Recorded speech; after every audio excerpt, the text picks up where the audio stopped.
Hello मैं सारमेज, मैं नितेश निराला आप सभी के एक बार फिर से इस प्यारे से online platform UP board high school पे आप सभी का बेहतरीन तरीके से स्वागत करता हूं। तो कैसे हो आप सभी लोग? आई होप आप सभी लोग बहुत ही शानदार जानदार और जबरदस्त होंगे। तो सभी लोग कैसे हो कमेंट्स करके बता दीजिएगा।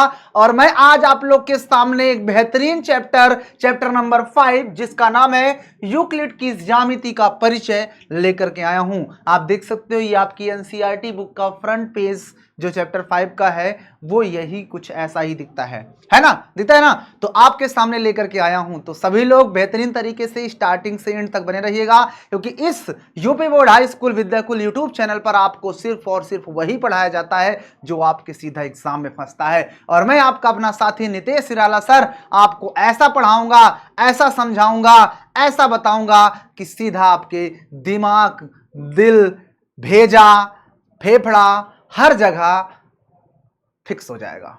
तो चलते हैं बिना देरी के, तो देखते हैं कि आज की इस क्लास के अंदर हम लोग क्या क्या सीखने वाले हैं।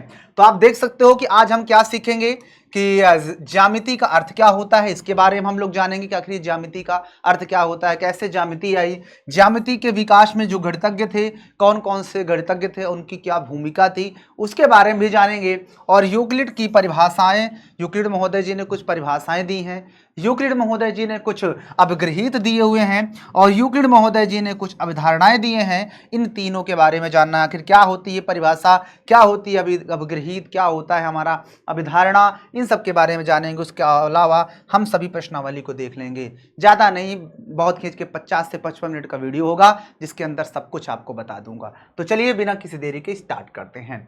तो देख सकते हैं आपके सामने, सबसे पहले हम इसका परिचय जान लेते हैं कि आखिर ज्यामिति का अर्थ क्या होता है क्या ये ज्यामिति। अगर मैं आपसे ज्यामिति के बारे में पूछूं तो आप कहोगे सर ज्यामिति क्या होता है? जिसमें हम पेंसिल का यूज करते हैं, चित्र बनाते हैं, सर्कल है ना, ट्रायंगल है, इन सब चीज़ों का यूज करते हैं, एंगल्स बनाते हैं, वो सब हमारा इसमें आता है। बट थोड़ा सा इसको बेसिक से जानते हैं तब आपको ज़्यादा क्लियर होगा। शब्द जो आपका ज्यामिति है, इसकी उत्पत्ति भैया यूनानी शब्द जियो जिसका अर्थ भूमि तथा मिट्रीन जिसका अर्थ मापना है से हुई है। मतलब जो आपका ज्यामिति वर्ड होता है, इसमें शुरू, इसको इंग्लिश में जियोमेट्री बोलते हैं, है ना, ज्योमेट्री बोलते हैं। तो उसमें जो शुरू वाला जियो वर्ड्स होता है उसको भूमि से रिलेट करते हैं, और मीट्रियन वर्ड्स को हम मापना से अर्थात मापन से इसका यूज होता है। ज्यामिति का विकास और उद्गम संसार में सभी जगह पर हुआ है, परंतु यह विकास विधि पूर्वक नहीं हुआ है। इसका विकास तो हुआ लेकिन अच्छे से इस ज्यामिति का विकास नहीं हुआ। इस ज्यामिति का प्रयोग प्राचीन सभ्यता से ही देखने को मिलता है, जबकि जो हमारे पास जो ज्यामिति पढ़ते हैं इसका जो प्रयोग है ये बहुत प्राचीन सभ्यता से ही होता है। जैसा कि सिंधु घाटी सभ्यता, जो कि आप देख सकते हो लगभग 3000 बीसी, है ना, में ज्यामिति को बहुत प्रयोग किया गया है। उस समय समांतर सड़कें देखने को मिली, निर्माण कार्य की ईंट साफ थी, बिल्कुल साफ थी, और साथ में कह रहा है ईंट की जो विमाएं होती थी, मतलब कि लंबाई, चौड़ाई और उसकी ऊंचाई, उसका अनुपात 4:2:1 के अनुपात में रहा करता था। ये आपको ज्यामिति के अंदर जानना है। तो आपने ज्यामिति के अंदर जाना कि जो ज्यामिति वर्ड है उसकी उत्पत्ति कहां से, यूनान देश से हुई है, और उसमें दो वर्ड्स होते हैं, उन दोनों का अर्थ क्या होता है। फिर तुमने जाना कि इस ज्यामिति जो वर्ड्स है ये कोई आज से नहीं, ये 3000 बीसी पहले से ही यूज हो रहा है और सिंधु घाटी की सभ्यता में यूज किया गया था। और तुम लोग वहां पर यह भी देख सकते हो कि इसको समांतर सड़कें वहां की होती थी, ईंट एकदम साफ रहती थी, और उसकी जो विमाएं होती थी वो 4:2:1 के अनुपात में हुआ करती थी। चलिए आगे देखते हैं। तो अब आपके सामने ज्यामिति के विकास में गणितज्ञों की जो भूमिका है उसके बारे में भी जान लेते हैं। तो गणितज्ञों की भूमिका जो थी, जो ज्यामिति है उसको बनाने में, उसको वर्क करने में जो वर्क था, जो भूमिका थी, हमारे जो गणितज्ञ थे कौन कौन थे उनके बारे में जान लेते हैं। हालांकि बहुत सारे थे लेकिन जो मेन है उनको हम जानेंगे, क्योंकि बहुत ज़्यादा हमको जानना नहीं है। जो हमारे 9th में है वही हम पढ़ने वाले हैं। तो आप यहाँ पर देख सकते हो हमारे सामने कौन आ चुके हैं, बौधायन जी आ चुके हैं। बौधायन, आखिर ये बौधायन कौन है, इनके बारे में जानना बहुत जरूरी है। तो भैया बौधायन जो है, याद रखना कि इन्होंने एक पाइथागोरस प्रमेय के बारे में बताए थे। पाइथागोरस प्रमेय जो थी उसके बारे में इन्होंने हमको बताया थे। इन्होंने ये बताया था कि जब भी हमारे पास कोई आयत के फॉर्म में ऐसे होता है तो उसमें जो विकर्ण होता है उसका अगर हम स्क्वायर कर देते हैं, मान लो ये ए है, ये बी है, ये सी है, तो जो विकर्ण होता है उसका अगर हम स्क्वायर कर दें तो शेष दो भुजाओं के वर्ग के योग के बराबर हो जाता है। ये बात किसने बताया था? बोधायन जी ने बताया था। किसने? बोधायन जी ने बताया था, पाइथागोरस प्रमेय, जिसको हम आज पाइथागोरस प्रमेय के नाम से जानते हैं। और अगर मैं इस बात को थोड़ा सा और डीपली आपको समझाना चाहूं तो आप लोग इस बात को याद रखना कि ये सबसे पुरानी जो बोधायन है सुलभा सूत्र में, किसमें? सुलभा सूत्र, एक छोटा सा वर्ड याद रखना, सुलभा सूत्र, उसमें इसके बारे में बताया गया था। सुलभा सूत्र में इस चीज को बताया गया था कि आखिर जो पाइथागोरस प्रमेय जो नाम दिया गया है वो क्या है? एक आयताकार कोई चीज है जिसमें उसका विकर्ण का वर्ग कर दिया जाए और शेष दो भुजा जो होती है उनके को वर्ग करके जोड़ दिया जाए तो जो प्राप्त होता है वो कुछ यही होता है। ओके, क्लियर हो गया बोधायन पहला। उसके बाद आगे बढ़ते हैं तो अगला हमारे जो ज्यामिति के विकास में सहयोग दिए थे वो हमारे थेल्स महोदय जी। थेल्स बहुत ही प्यारा नाम है, अच्छे से जान लो क्योंकि ये नाम आपका साथ नहीं छोड़ने वाला। ये कक्षा 9 में भी नाम मिलेगा, कक्षा 10 में इससे रिलेटेड प्रूविंग भी हैं, वो प्रूविंग भी हम लोग करेंगे। तो भैया देख सकते हो, पहली बात तो बोधायन जी की तस्वीर है, आप देख सकते हो। इतने बड़े, इतने महानुभाव गणितज्ञ थे कि क्या ही बताएं। ऐसे गणितज्ञ को हम जिंदगी भर नहीं भूल सकते हैं। तो यहाँ पर आप लोग देख सकते हो कि अगर हम थेल्स की बात करते हैं, थेल्स महोदय जी, तो याद रखना कि थेल्स थे कौन? तो ये पाइथागोरस पर मतलब पाइथा क्या लिख रहा हूं मैं, ये जो थे ये पाइथागोरस के गुरु थे। कौन थे? पाइथागोरस के गुरु। कौन थे? पाइथागोरस के गुरु थे ये, ठीक है ना। इन्होंने ये बताया था, सबसे पहले इन्होंने बताया था कि अगर हमारे पास कोई सर्कल होता है और सर्कल का जो व्यास होता है, ये व्यास इसको हम व्यास बोलते हैं ना, वो उस सर्कल को दो बराबर भागों में बांटता है। ये किसने बताया था? सबसे पहले ये बताए थे हमारे थेल्स महोदय जी ने। थेल्स महोदय जी ने यही बताया था कि जो सर्कल होता है, वृत्त होता है, वृत्त का व्यास वृत्त को दो बराबर भागों में बांटता है। ये किसने बताया? तो ये थेल्स ने बताया। ओके, तो इस बात को भी याद रखना, ठीक है। चलिए आगे बढ़ते हैं। तो अब हमारे सामने आ जाते हैं भैया यूक्लिड महोदय जी, जिनके बारे में तो हमें पढ़ना ही पढ़ना है। यूक्लिड महोदय जी के बारे में तो पढ़ना ही पढ़ना है, बस इनकी स्टार्टिंग यहां से हो जाती है। तो यूक्लिड महोदय जी, ये इनके बारे में आपको कुछ जानकारी बहुत ज्यादा जरूरी है। तो यूक्लिड महोदय जी, पहली बात ये जान लो कि ये मिस्र के रहने वाले थे। कहाँ के रहने वाले थे? ये मिस्र के रहने वाले थे, बहुत बड़े गणितज्ञ थे, तो ये तो पता ही है। और अगर हम बात कर ले तो इन्होंने सबसे पहले तो एक बात ये भी याद रखना कि ज्यामिति के बारे में इन्होंने सुव्यवस्थित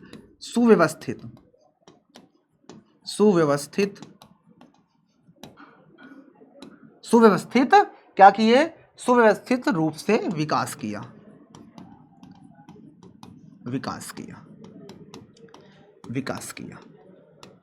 भैया इसके बारे में मैंने बताया ना कि ज्यामिति के बारे में देखो 3000 ईसा पूर्व से भी पता चल रहा था इसके बारे में, लेकिन इसका सुव्यवस्थित रूप से जो विकास हुआ जो यूक्लिड महोदय जी ने किया था इसके बारे में विकास, ठीक है ना। अच्छा, इससे पहले अगर हम बात कर लेते हैं थेल्स महोदय जी की, तो थेल्स महोदय जी जो थे ये यूनान देश के रहने वाले थे। कहाँ थे? यूनानी थे, इस बात को भी आप लोग याद रखिएगा। चलिए आगे हम लोग बढ़ते हैं। तो आपको एक चीज याद रखना है कि यूक्लिड महोदय जी की पास एक पुस्तक थी जिसका नाम था दी एलिमेंट्स। क्या नाम था? The elements. इसके अध्याय 13 में एक बात आप लोग याद रखिएगा, 23 परिभाषाएं। कितनी? 23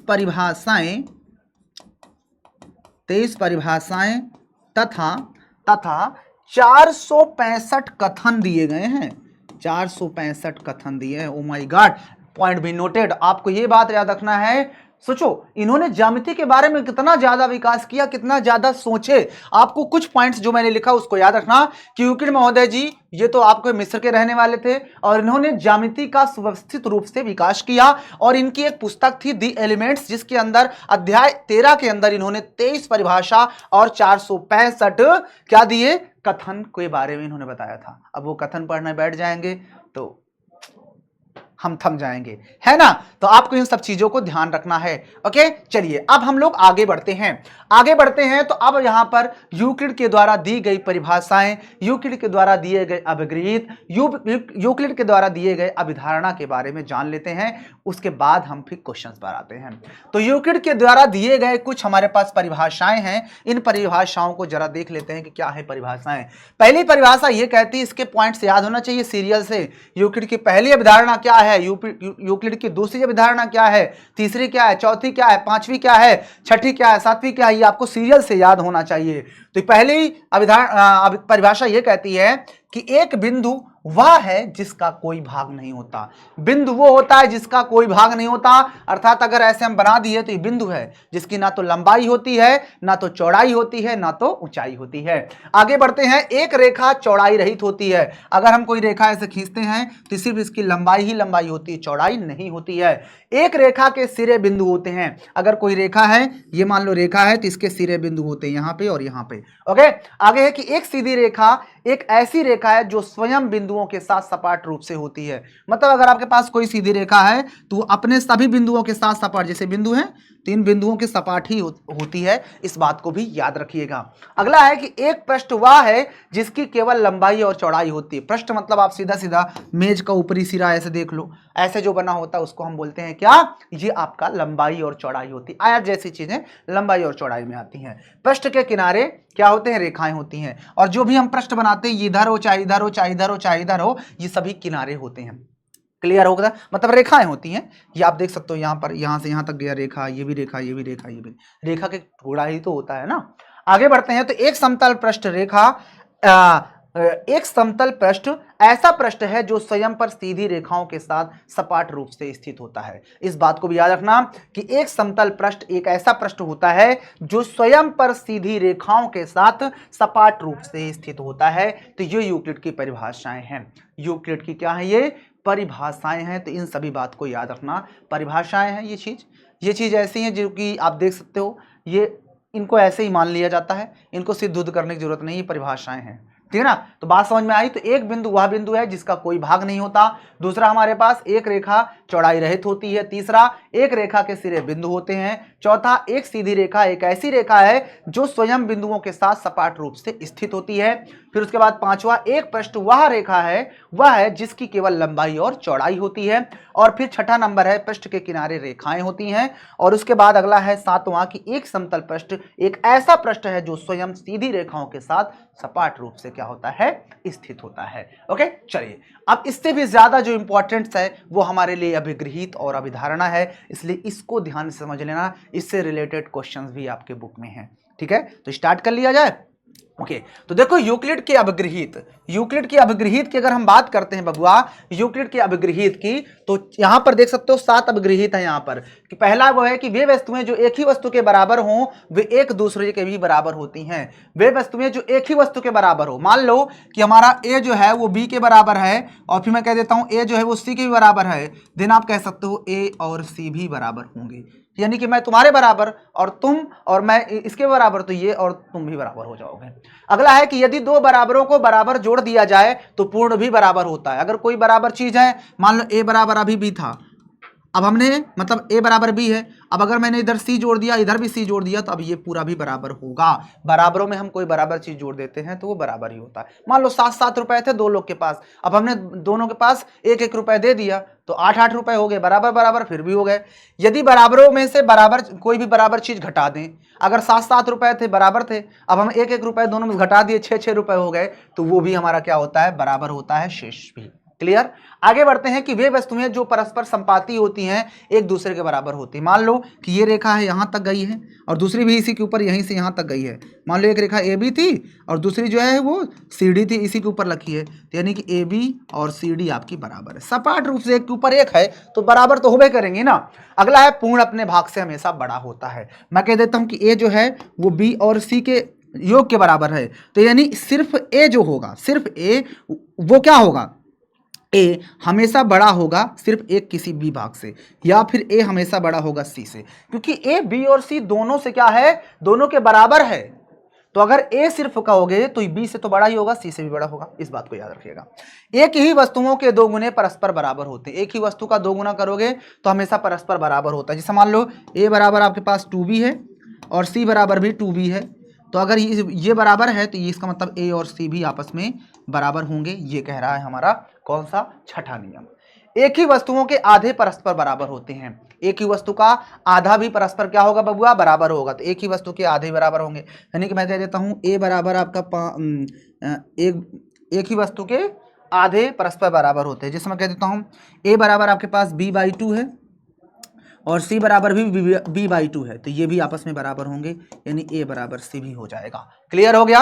यानी कोई भी वस्तु का दो बराबर वस्तु में है, उनका आधा भी आपस में बराबर होगा। अब ये आपके साथ 7 जो है वो यूक्लिड के अपग्रहित हैं। अपग्रहित जो होती है सर्वव्यापी सत्य होती है, इनको सिद्ध करने की जरूरत नहीं होती। इस बात को भी आप सभी लोग नोट कर लो, इन्हें हमें सिद्ध करने की जरूरत नहीं होती।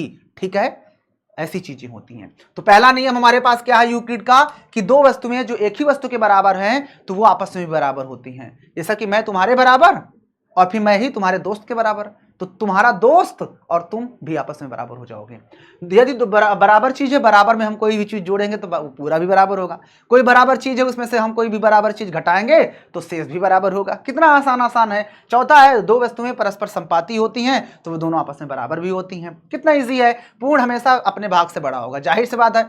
कोई बड़ी चीज है वो हमेशा अपने छोटे से पार्ट से तो बड़ी ही होगी ना, है ना। अगला है, एक ही वस्तु के दो गुना परस्पर बराबर होते हैं और एक ही वस्तु का आधा परस्पर बराबर होता है। Clear, okay. अब आ जाते हैं अभिधारणा पे। अच्छा, यहां पर अभिगृहित और अभिधारणा में अंतर कह रहा है, तो मैंने क्या बताया, ये दोनों क्या होते हैं, ये दोनों सर्वव्यापी सत्य होते हैं। सर्वव्यापी सत्य होते हैं, सर्वव्यापी सत्य होते हैं। इन्हें सिद्ध करने होते हैं, ठीक है ना, होते हैं। इन्हें सिद्ध करने की आवश्यकता नहीं होती, इन्हें सिद्ध नहीं किया जा सकता, इन्हें सिद्ध किया नहीं जा सकता, नहीं जा सकता।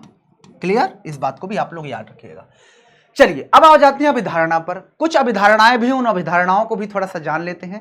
यूक्लिड ने देखो परिभाषा दिया, फिर अपग्रहित दिए, अब अभिधारणा दिए। बस यही 3 चीज है जिसमें से 2 ज्यादा इंपॉर्टेंट है, एक तो अपग्रहित वाला, अभिधारणा, इसलिए अच्छे देख लेना। अभिधारणा नंबर 1 क्या कहती है कि एक बिंदु से एक अन्य बिंदु तक एक सीधी रेखा ही खींची जा सकती है। मान लो कोई एक बिंदु है और इस बिंदु से कोई दूसरा बिंदु है, ये इससे तुम खींचोगे तो एक सीधी रेखा ही जाएगी, चाहे जहां बिंदु ले लो। मान लो यहाँ एक बिंदु है, एक यहाँ है, मिलाओगे तब भी एक सीधी रेखा ही जाएगी। ठीक है ना, तो ये होती है अभिधारणा नंबर 1। अभिधारणा नंबर 2 क्या कहती है कि एक शांत रेखा को अनिश्चित रूप से बढ़ाया जा सकता है, कहीं तक बढ़ा डालो। कोई भी शांत रेखा है, मान लो ये एक शांत रेखा है, ये अब तुम इनफाइनाइट तक इधर भी बढ़ा सकते हो, इधर भी बढ़ा सकते हो। क्लियर, ओके, इजी है ना। अगला है अभिधारणा नंबर 3, किसी केंद्र को मानकर किसी त्रिज्या सा वृत्त खींचा जा सकता है। बिल्कुल, हमने मान लो ये केंद्र मान लिया और हमने 2 सेंटीमीटर ले लिया, 3 कुछ भी लेकर खींच दो, ये लो वृत्त बन गया, है ना। तो किसी भी पॉइंट से किसी भी त्रिज्या का आर्क लगा करके या किसी भी त्रिज्या का हम खींच करके एक वृत्त बना सकते हैं।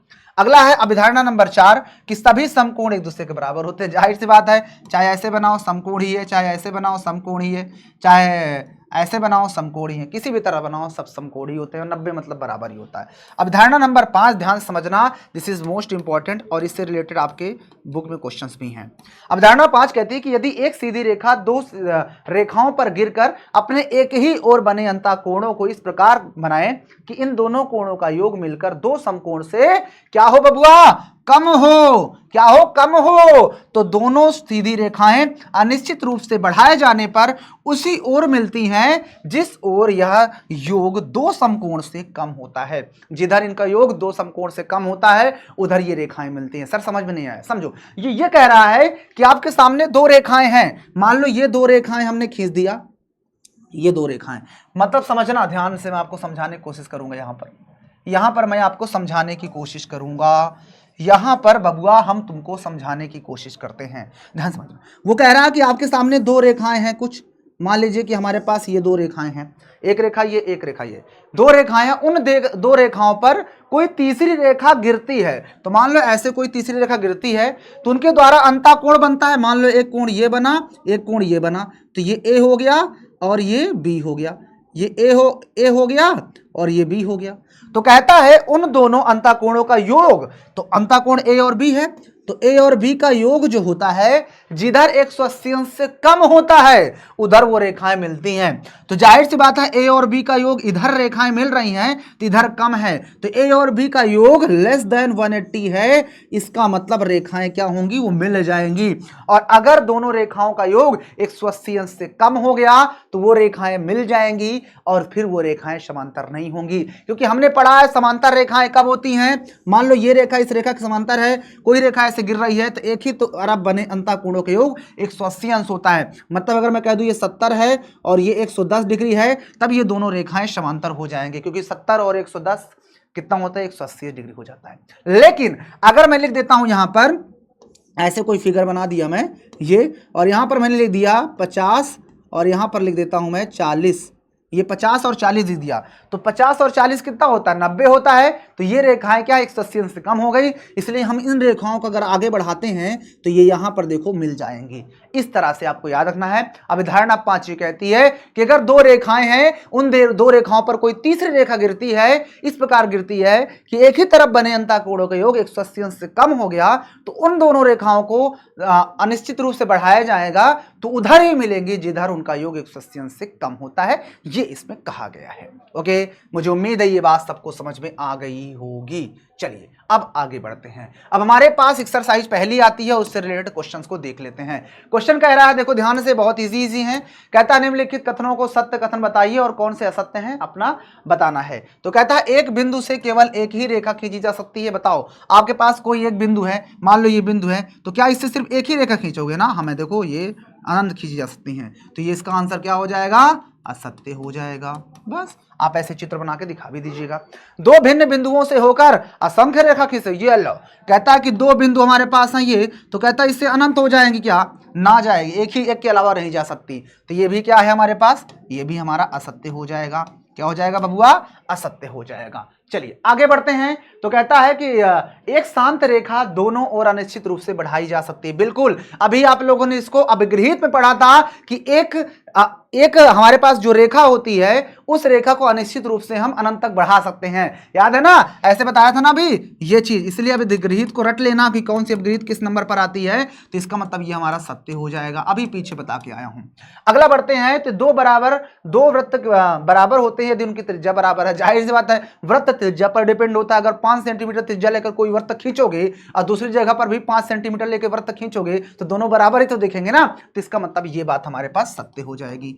ये क्या है, सत्य हो जाएगी। चलिए आगे बढ़ते हैं। कहता निम्नलिखित कथनों में कथन बताइए कौन सा सत्य है और कौन सा असत्य है। क्या आप लोग इन क्वेश्चंस का जवाब दे पाएंगे या फिर नहीं, जल्दी बताओ, क्या आप इस प्रश्न का जवाब दे पाओगे या नहीं दे पाओगे। क्वेश्चन कह रहा है कि चित्र में यदि ए बी बराबर पी क्यू है, यानी जो ए बी है इसको मैं यहां पे हल कर दूं, यहां पे ए बी बराबर पी क्यू है ना,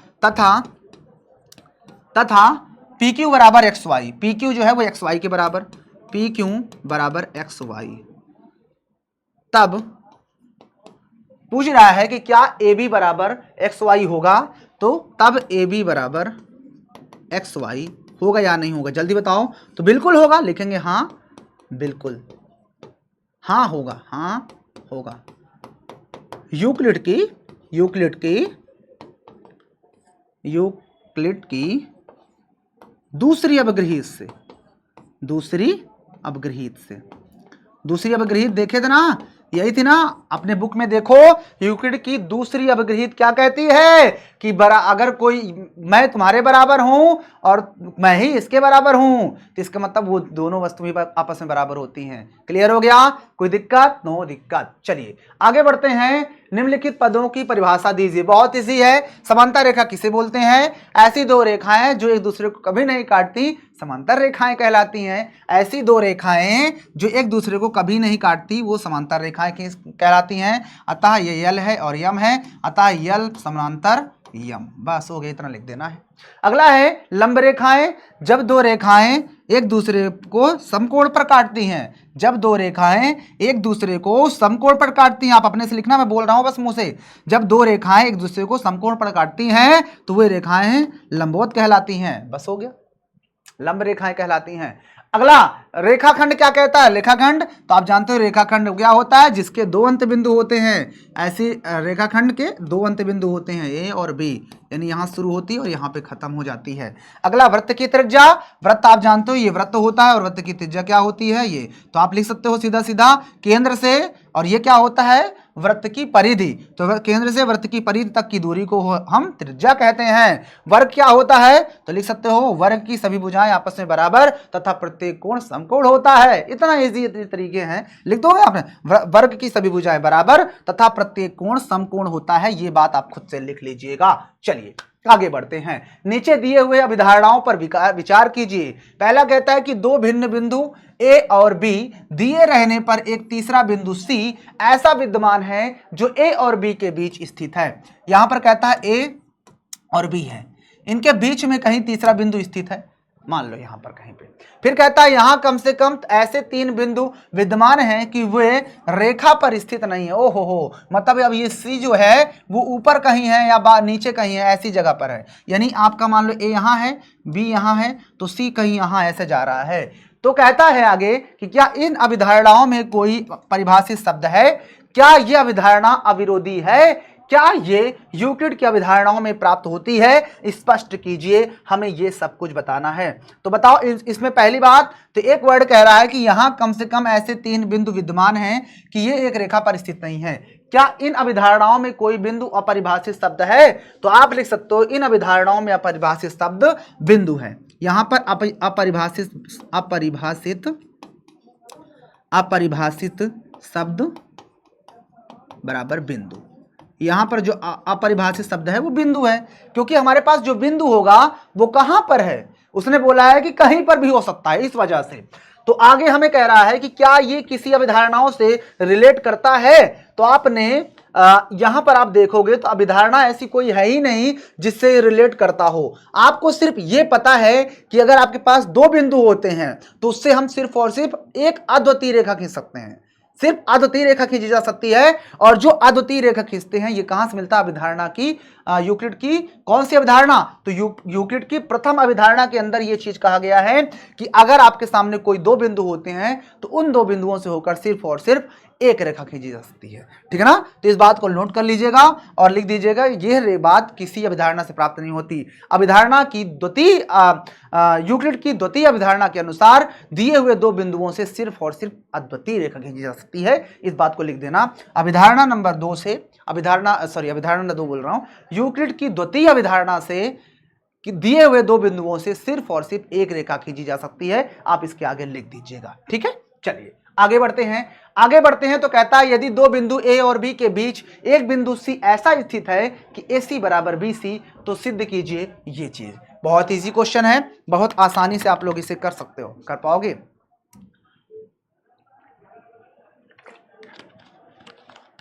क्या आप लोग इसे कर पाओगे? बहुत इजी है, देखो ध्यान से, देखो समझो। क्वेश्चन कह रहा है कि दो बिंदु ए और बी दिया है, ए और बी है, ए और बी नहीं, ए और बी के बीच बिंदु सी है। ओहो, ए और बी के बीच बिंदु सी है, समझो। ए और बी के बीच बिंदु सी है, ए और बी के बीच बिंदु सी है, ए और बी के बीच बिंदु सी है, यानी ये पलट कर है, यानी यहां पर आपका कर देते हैं बी और यहां पर हम कर देते हैं सी, कुछ ऐसा है। Okay okay okay okay. अब उसने ये कहा है क्वेश्चन में कि यदि AC बराबर BC है तो ये सिद्ध करना है। तो जब हल करेंगे तो सीधा सीधा हम जो दिया है उसको लिखते हैं। तो लिखेंगे यहां पर दिया है, क्या दिया है?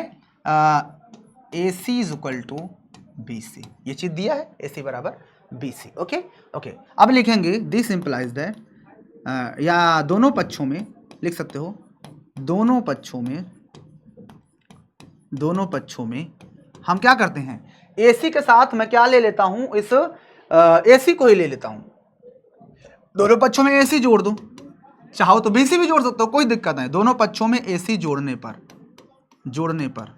जोड़ने कोई दिक्कत नहीं है। इधर भी जोड़ दो तो AC प्लस AC हो जाएगा, और इधर BC में भी AC जुड़ जाएगा। और आपको पता है बराबरों में हम बराबर चीज जोड़ सकते हैं, बराबरों में बराबर जोड़ सकते हैं। याद है यूक्लिड की प्रमेय थी, जोड़ सकते हैं। याद है ना यूक्लिड की तीसरी या दूसरी प्रमेय के अंदर अपग्रहित के अंदर आपको बताया गया था कि बराबरों में हम बराबर चीज को जोड़ सकते हैं। क्लियर है सभी को? क्या किसी को ये बात मेरी समझ में नहीं आई? आप अपग्रहित को देख लेना। तो हम दो बराबरों में हम क्या कर सकते हैं, कोई भी बराबर चीज को हम जोड़ सकते हैं। ये यूक्लिड की कौन सी चीज है? यूक्लिड की दूसरी अपग्रहित के अंदर मिलेगा। AC मिलकर के कितने AC? तो 2AC, और BC और AC मिलकर के देखो तो ये BC और AC मिलकर के पूरा पूरा AB बन जाएगा, है ना? पूरा पूरा AB नहीं बन गया? तो इसको जगह मैं AB रख सकता हूं। अब मुझे AC चाहिए इधर से, तो AC बराबर 1/2 हो जाएगा, और इधर AB है ही। और देख सकते हो हमें इस प्रश्न में यही तो सिद्ध करना था, इति सिद्धम। अब बोलिए किसको हमारी बात समझ में नहीं आई बबुआ? किसे मेरी बात समझ में नहीं आई? बहुत इजी क्वेश्चन है ना इजी? अब इससे आसान तुम लोग को क्या ही चाहिए, देख लो। चलिए आगे बढ़ते हैं। हमारे पास क्वेश्चन नंबर 5 आता है, और इस 5 नंबर क्वेश्चन को देखते हैं और क्या कहता है कि यदि प्रश्न नंबर 4 में, जो प्रश्न नंबर हमारे पास 4 था, उसमें उसने कहा है कि AB का मध्य बिंदु C जो है वो AB का मध्य बिंदु कहलाता है। अब समझो यहां पर भी थोड़ा सा गड़बड़ है, यहां पर भी इसको हमें करना होगा क्या? इसको करना होगा C, और आगे वाले को करना होगा B। इसको कर देते हैं C और इसको कर देते हैं B। CB और C और B, C और B, ये B है हमारा और ये C है। उसने कहा है कि जो C है वो AB का मध्य बिंदु है। हल यहां पर जब हम करेंगे हल, तो यहां पर लिखेंगे, दिया है क्या? दिया है C क्या है? AB का मध्य बिंदु है। AB क्या है? मध्य बिंदु है।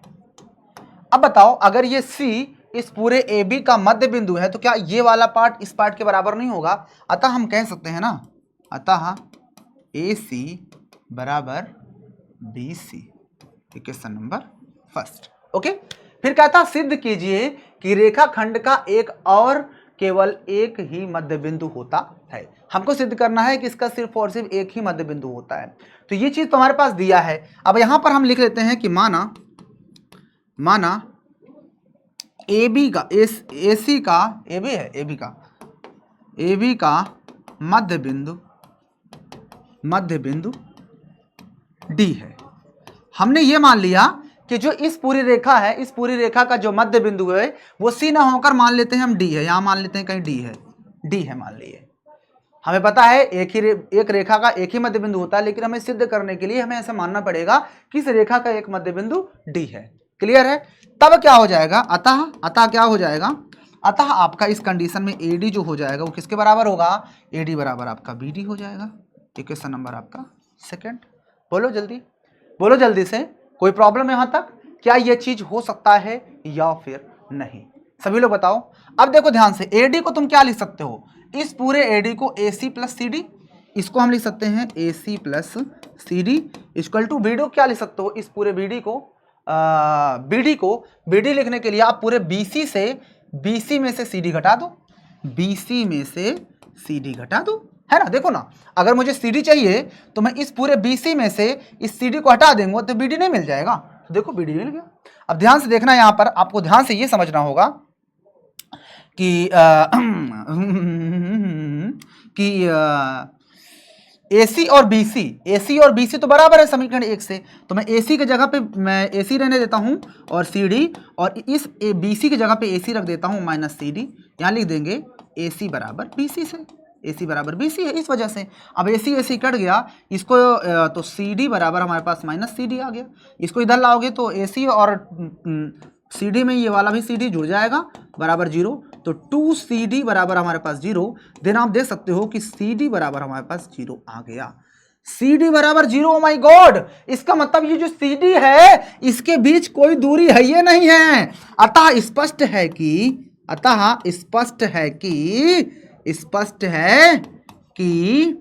सी तथा डी एक ही बिंदु हैं, एक बिंदु हैं। अतः ये पूरा लिख दो, अतः लिख देंगे, अतः एक रेखाखंड के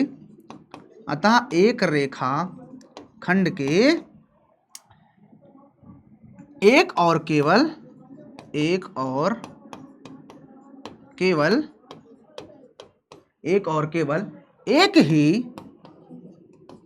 ही मध्य बिंदु होता है इति सिद्धम। लो, अब बोलिए किसको मेरी बात समझ में नहीं आई, किसको मेरी बात समझ में नहीं है बबुआ? एक बार मैं फिर से आपको समझा देता हूं।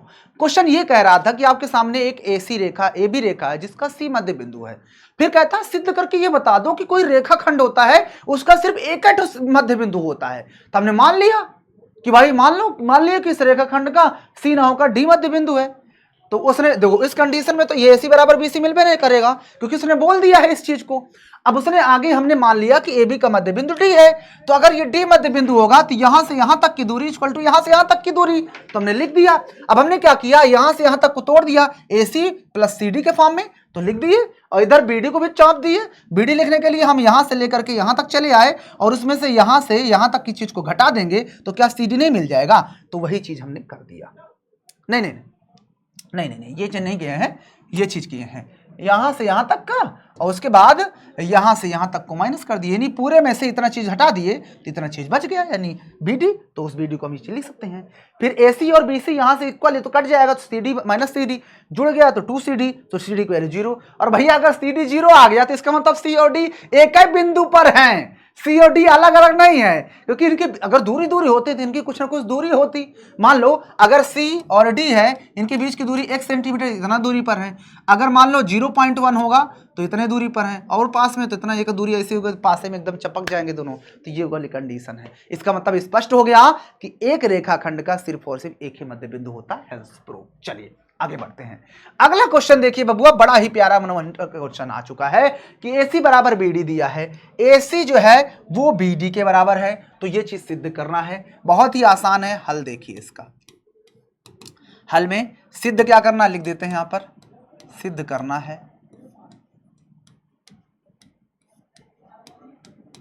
है AB बराबर CD। ओके, चलिए यहां पर सिद्ध लिख देते हैं।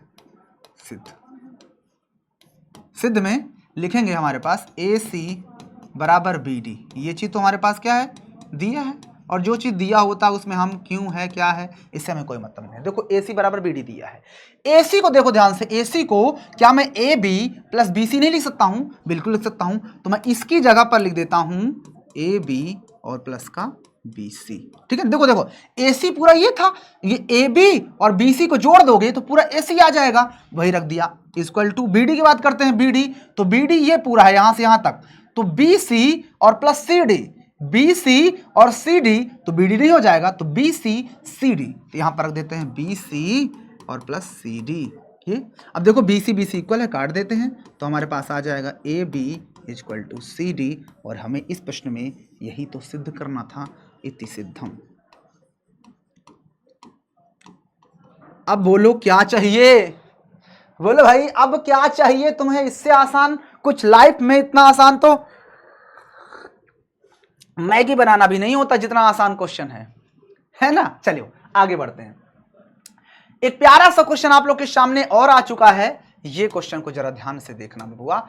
यूक्लिड के अपग्रहितों की सूचना में दिया गया है अपग्रहित नंबर 5। अपग्रहित 5 याद करो कि दो रेखाएं होती थी और उस पर अगर कोई तीसरी रेखा गिरती है तो उन दोनों द्वारा बने अंतःकोणों का योग जिधर 180 अंश से कम होता है उधर वो दोनों रेखाएं आपस में क्या होती थी, मिल जाती थी। तो कहता है 5 को सर्वव्यापी सत्य क्यों माना जाता है। ध्यान दीजिए कि प्रश्न 5वीं अवधारणा से संबंधित नहीं है।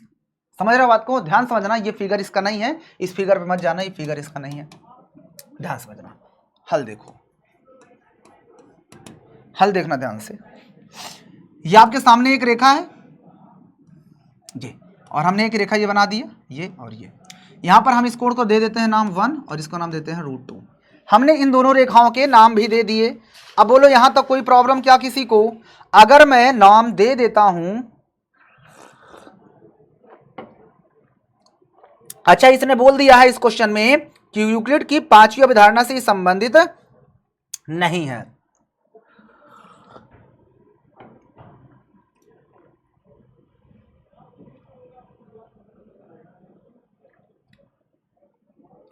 चलो अच्छा, यूक्लिड की पांचवी अवधारणा क्या थी? ये यूक्लिड की पांचवी अवधारणा के अंतर्गत एक बात आप लोग को पता होनी चाहिए।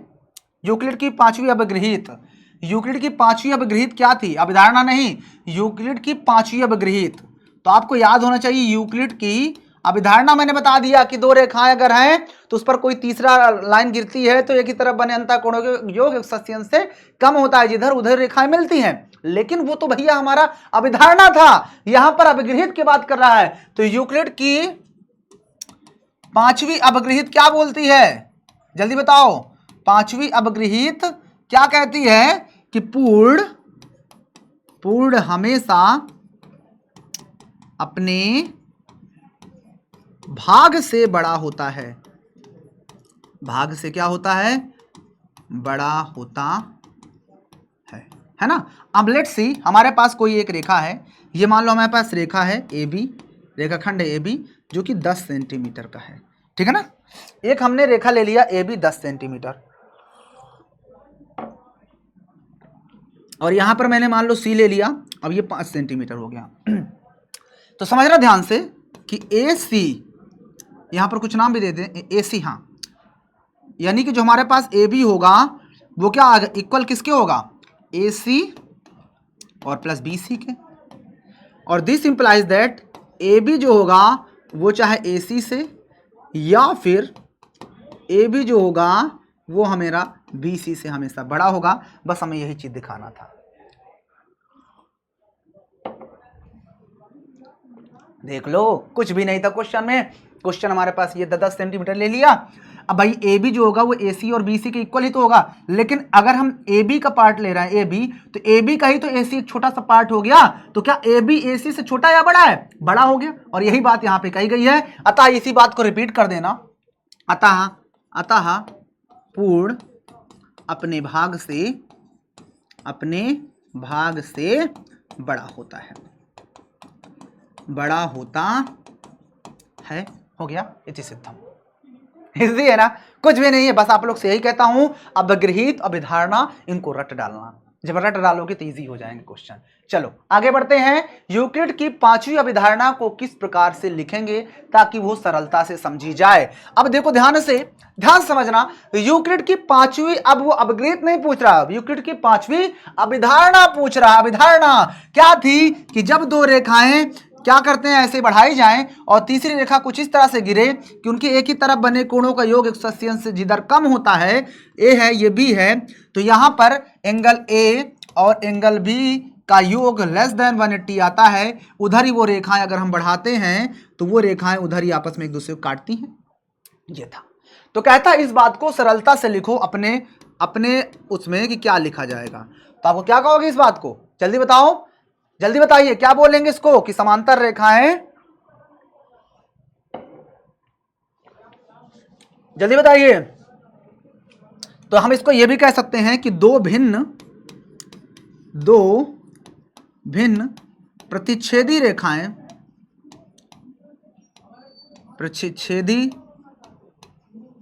रेखाएं,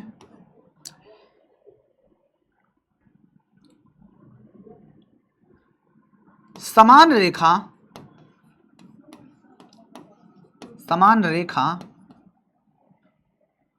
के समांतर नहीं हो सकती है। जल्दी बताइए क्या प्रॉब्लम है यहां पे?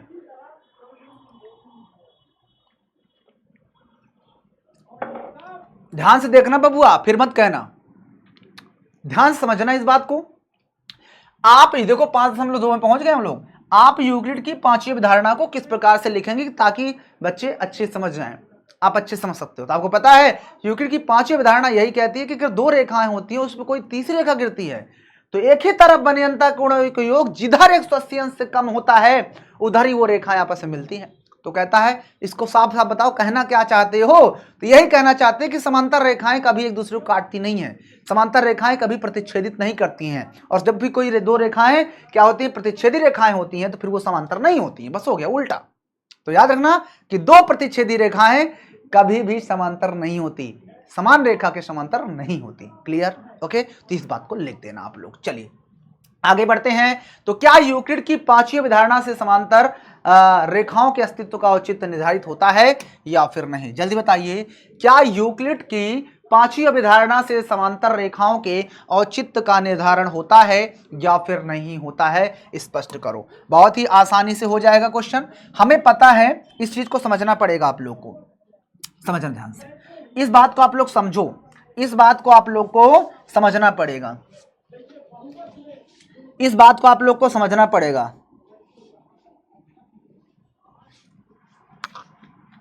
इस बात को आपको समझना पड़ेगा कि अगर आपके सामने ये दो रेखाएं हैं, ये दो रेखाएं, और इस पर कोई रेखा ऐसे गिर रही है तो ये मान लो एंगल 1 मान लेते हैं इसको, और इसको एंगल नंबर 2 मान लेते हैं।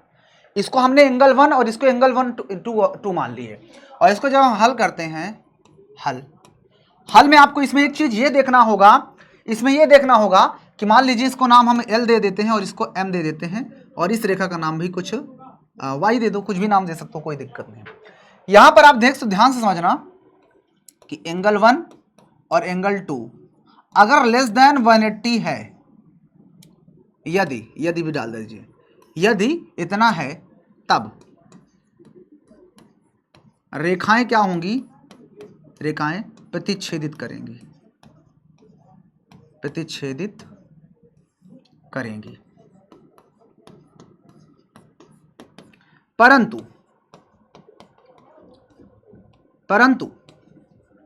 यदि आपका जो एंगल 1 है और एंगल 2 है वो 180 के इक्वल आ जाता है, तब रेखाएं प्रतिच्छेदित नहीं करेंगी, प्रतिच्छेदित नहीं करेंगी, अर्थात समांतर होंगी,